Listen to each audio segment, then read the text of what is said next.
এই লোকটি একটি পাথর খুঁজে পায় যার ভিতরে একটি মাছি ছিল, যেটা প্রায় 20 কোটি বছর পুরনো। এই মাছি ওই সময়ের ছিল যখন ডাইনোসর বসবাস করত।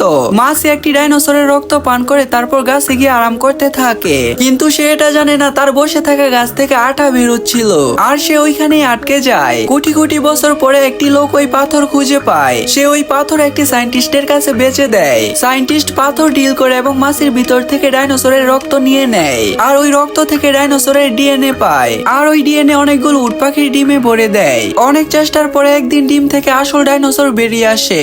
সবাই অবাক হয়ে যায় একটি বিলুপ্ত হয়ে যাওয়া জীব আবার জীবন্ত করতে পেরেছে। ওই ধনী লোক পুরো একটি দ্বীপ কিনে নেয় যেখানে শুধু ডাইনোসর রাখা হবে। তারা দুনিয়ার সবচেয়ে বড় দুজন বিজ্ঞানীকে ডাকে যেন তারা এই জীবিত হওয়া ডাইনোসরকে দু চোখে দেখতে পারে। যখন তারা আসে দেখতে পায় বিশাল এক ডাইনোসর মাটিতে হাঁটতেছে। এটা দেখে তারা বিশ্বাস করতে পারে না। তখন ওই লোকটি বলে একটি বন্ধ কামরায় আমার কাছে টি-রেক্সও আছে। বন্ধুরা পার্ট 2 দেখার জন্য লাইক করে চ্যানেলটি সাবস্ক্রাইব করে দাও।